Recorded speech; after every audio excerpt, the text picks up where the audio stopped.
Le deuxième bol d'air et de chlorophylle de cette matinée avec Marc Brucker. Allez, on repart à Roure, l'Arboretum, et on va découvrir l'art et la nature avec Marc Brucker et son invité.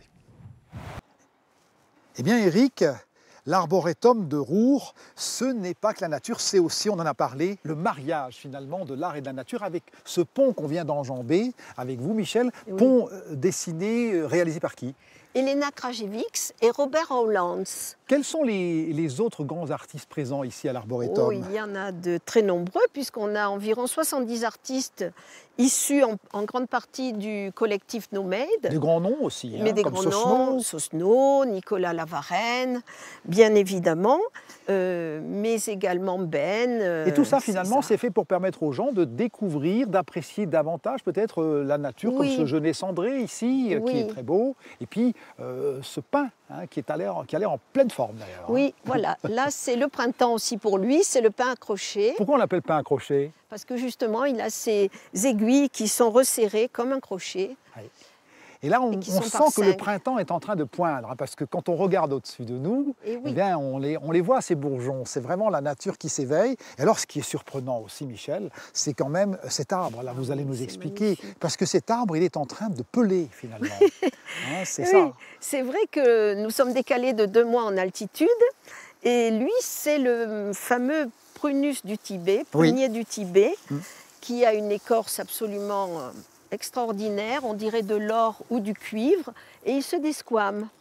Alors évidemment, on a ces grands rubans d'écorce de couleur, on va dire cuir de Russie. Quand on le met dans le soleil, il a une couleur, il rougeoie. Et ensuite, il a la douceur de la soie. C'est un arbre absolument magique. et Il y a des magnifique. choses formidables à expliquer, Michel, hein, dans cet arboretum. Hein. Et Oui. d'ailleurs, vous êtes entouré d'une équipe de 5 personnes au Oui. total, qui, parmi lesquelles, eh bien, justement, Charlie figure. Et Oui. Charlie, c'est un nouveau venu, parce Ah que oui. Charlie, lui, c'est un volontaire du service civique. Totalement. Bonjour, Charlie. Bonjour. Pourquoi finalement un jeune comme vous est venu s'isoler alors qu'il est parisien, c'est ça, C'est ça, tout à fait. ici?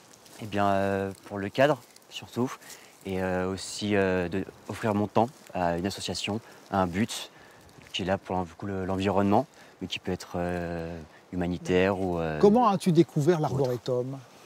via le site, après plusieurs recherches, et le coup de cœur qui m'a été offert avec la fusion de l'art et l'arbre, qui m'a intéressé. Ce concept te plaît et pourquoi il te plaît? Parce que j'ai entendu parler de cette technique de laisser l'environnement reprendre ses droits sur les œuvres d'art que les artistes posaient ici. Je trouve ça très intéressant. C'est l'esprit de l'arboretum, C'est Michel. ça. Les artistes, effectivement, créent sur place et ensuite ils confient leurs œuvres à la nature pour qu'au fil des saisons, avec la neige, la pluie, le soleil, elle les resculpte à son tour. Il y a un grand travail d'humilité de la part des artistes. Merci Michel, merci Charlie. Ben, vous le voyez, on est dans un petit paradis des Alpes-Maritimes en hauteur, ici entre 1200 et 1700 mètres à Roure, dans l'Arboretum de Roure que je vous conseille de visiter. Faites le détour parce que c'est l'accès au calme et à la sérénité. À bientôt. Décidément, c'est une thématique dans cette émission, le calme et la sérénité. Remarquez, qui va nous en vouloir d'apporter du calme et de la sérénité dans ce monde de brut. Merci Marc, on quitte Roure, les Alpes-Maritimes, pour une très